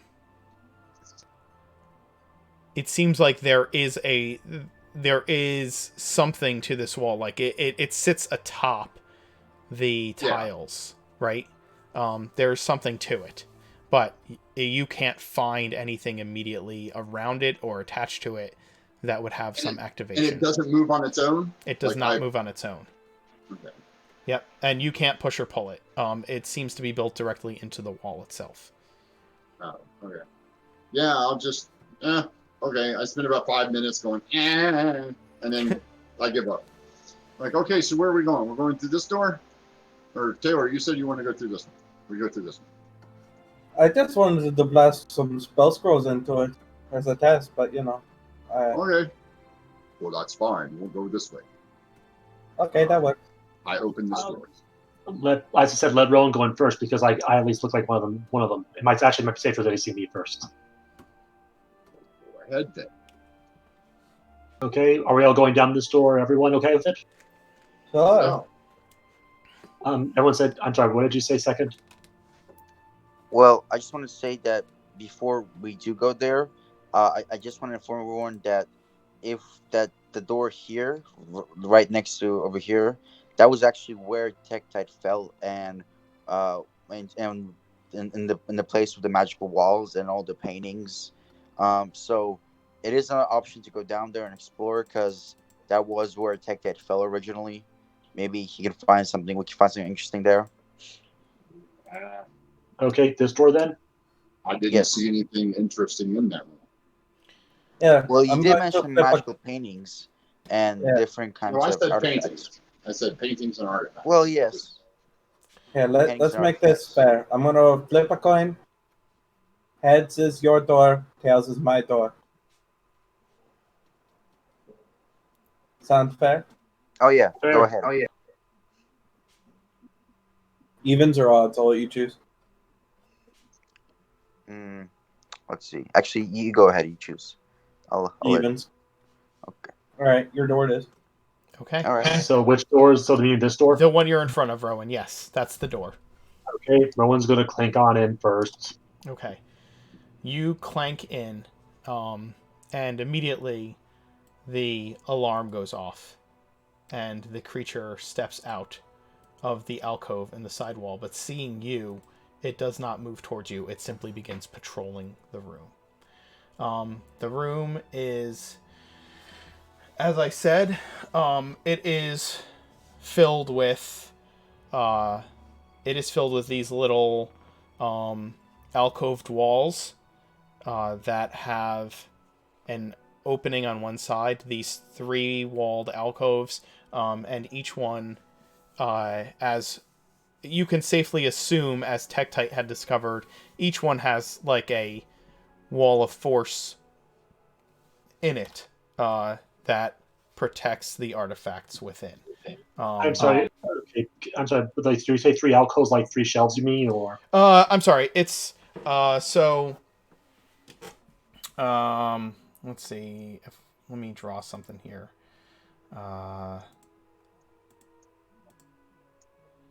So it would be like there's a wall. There's like 2 walls here and here, every few feet. Right. There's like a wall like that, like a short wall, right? And inside, in between those little short walls, are paintings or sculptures or other historical artifacts. Inside one of them is a sword hanging on the wall within. And so that's what you find every like few feet. Sometimes it's just a banner of a long lost, like a long lost banner that you're not really sure where it belongs to. And it's the same here. This is the space that Tektite fell into, right? And he can attest that one of the walls in the space was like a clear wall of force. These are not to scale. These are just impressions for you, right? well, I reach out, but I can't reach out and touch them or anything. There's like a force field. There is, yes. There's a force field. You can make an Arcana check to kind of examine it because they are magical, obviously. Figure something out. Yeah. You feel it, and you're like, you believe, you know of the spell Wall of Force, and you believe these are small walls of force that are enchanted into the spaces that are protecting these items. Okay. There are also, similar to the other room, there are also pedestals down the center of the room every few feet that also contain art objects from various eras of history. All forces around these pedestals too. Yes.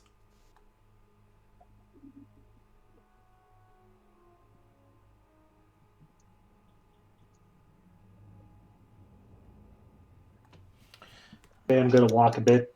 See anything happen here or nothing. Yeah. Hold on. I'm giving you. Give me a second. I'm making a measurement in my head. Okay. So you are.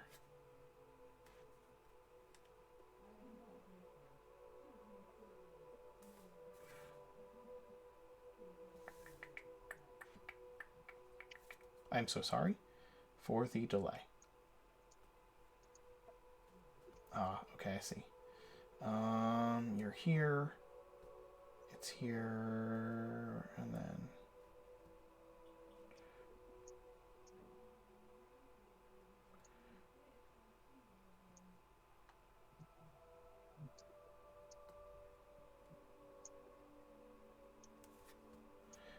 Four, 8, 12.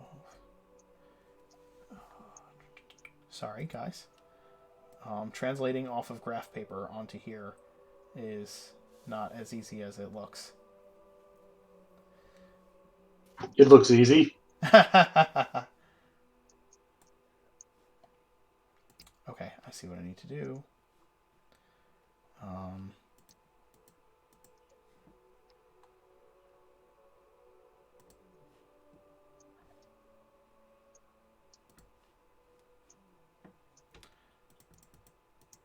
Sorry for the quiet delay to our chat. I know it's not interesting for me to count squares. Not necessarily an easy, fun thing to watch.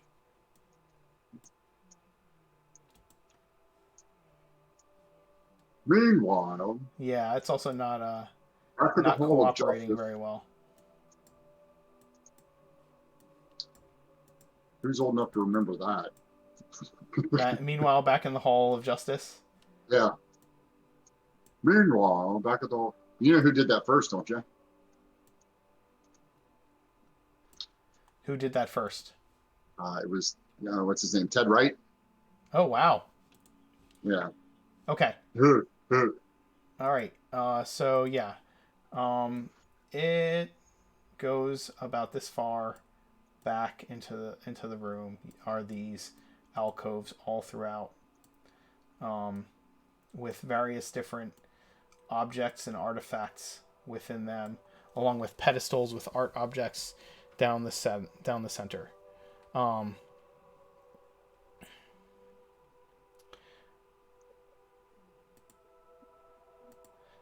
And you guys are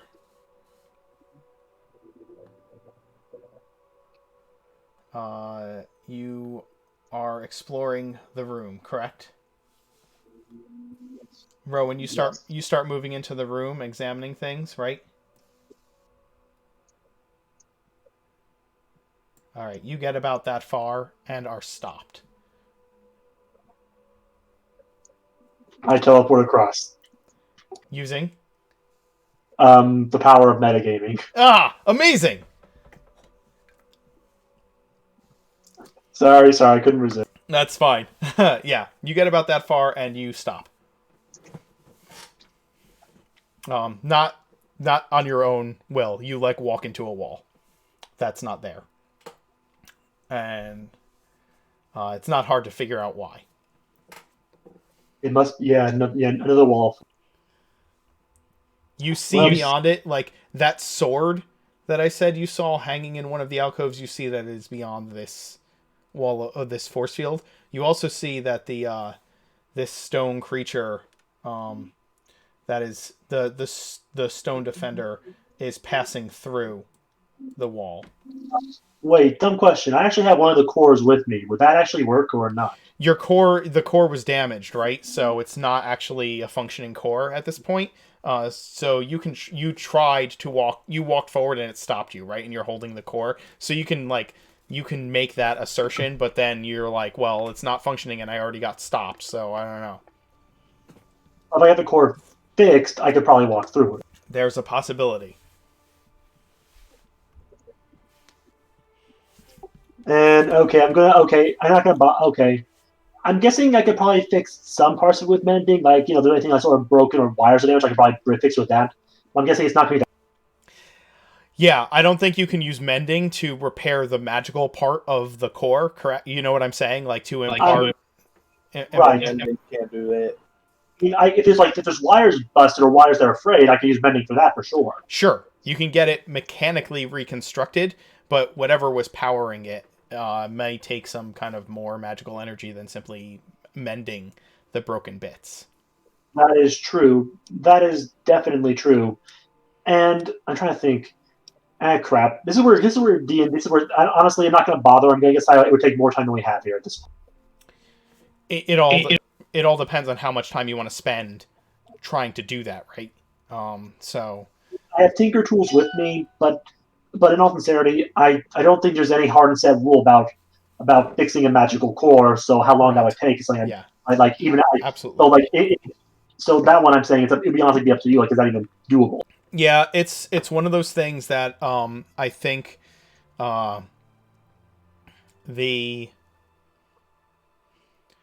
like imparting the magic into the artifact is one of those things that would take knowledge and time and components, right? Spell components and casting. It's like enchanting.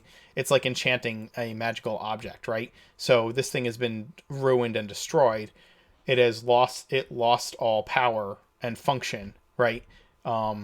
So I think trying to reactivate the core would take whatever same ritual spell to reactivate it as was used originally, because Taylor freaking destroyed the damn thing.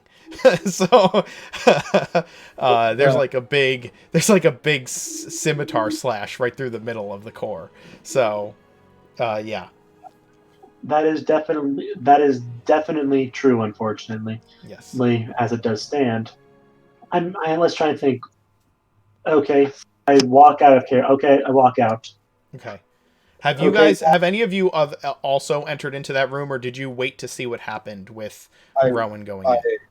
I waited. Okay. The Sorry. The defender is walking through that room, patrolling, as I said, and it walks up and down the room. So, Guys, I believe that I hold the damaged core. In order to get a core port, I think I would need a functioning core or one that is completely destroyed. There is a functioning guardian there. We can try and do it, but again, do we want to take that risk as is? If we can get the core, get a core that's not broken, we can pass through those barriers. I think that's likely at any rate.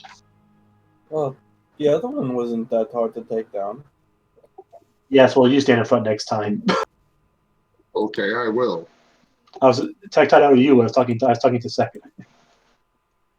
I will say there is a Rowan, you did notice a door on this wall with you can kind of make out, even when you walked up to that barrier, you can kind of make out the symbol of a new moon in that same pattern of the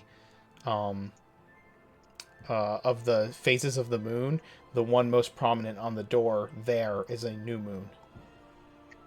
Okay. You have not seen one of those doors yet, but you do see one now. Gonna try and take out this guy, I suppose. Yeah, me and Tectite already walked in. Looking like a roll. I don't know why my text tool does this, but it only types it in white for some reason. I've tried to make it so that it'll type in black, but it hates me. Try pink. No, it only does white. So if somebody wants to label the red doors as New Moon up here in the legend, up in the top corner, you can go for it and do that. So you do see a New Moon door in that room. So you all go in, and the creature immediately changes direction and charges. So we can go ahead and roll initiative. Okay, I'm good.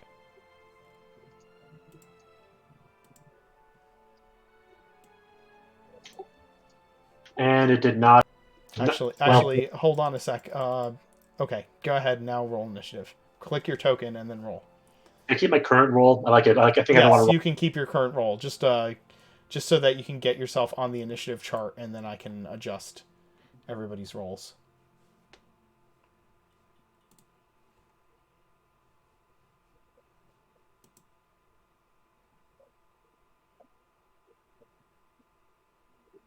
Well, push it again. It's not going to help, is it? Nope.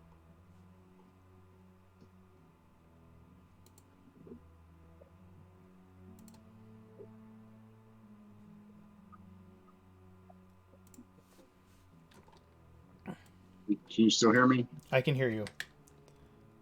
I'm sorry. Yeah. Say it again. I pushed it. Yeah, I don't know what's going on. Let's try this one more time. There you are. Okay. Hey, hi. How's it going? Congratulations, I found me. Okay, so Taylor, what was your original roll? It was 17. I already changed it. Oh, I'm so sorry. Oh, you're good. Tektite is what? It's 17.16. Okay, so yours is okay. Yeah, my dex modifier is 1. My dex fire is 0. All right, and then Rowan, what was your original roll? 17. I already put it in. Okay, and then second, you rolled a 10. Okay, Yeah, as bad as always. why will this not let me put it in initiative order? That's weird. Okay, so who's going There we first go. on 17? Me. No, my dex modifier is higher. Okay, so it's going to I have be I have a 4. you have a +4. Okay, so it's Taylor, Tektite, Rowan, the Stone Alright. Defender, and then second. Okay. So yeah, the thing begins approaching you through the barrier and comes into your side. And Tektite, what do you do? Well, Taylor goes first. Oh yes, Taylor, what do you do? Yeah, I'm gonna go ahead and walk around. Now, is your purpose to try and get the core undamaged? Is that what you guys are trying to do? Yep. Since Trying to I do that, I want to slash around the center of the creature. Okay. Interesting strategy. I like it. I am going to curse the target.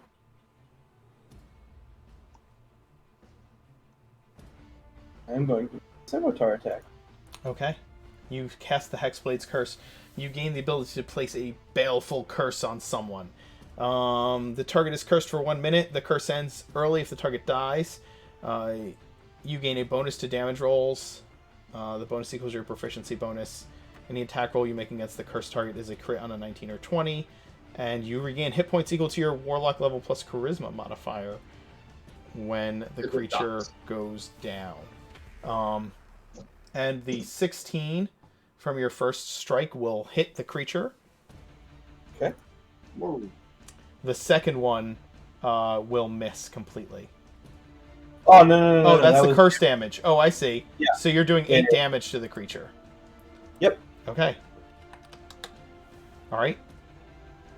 Yep, since that was a bonus action, I can't hit it with the bonus action. Right. So you hit it once for 8 damage as you spin past its defenses and slam your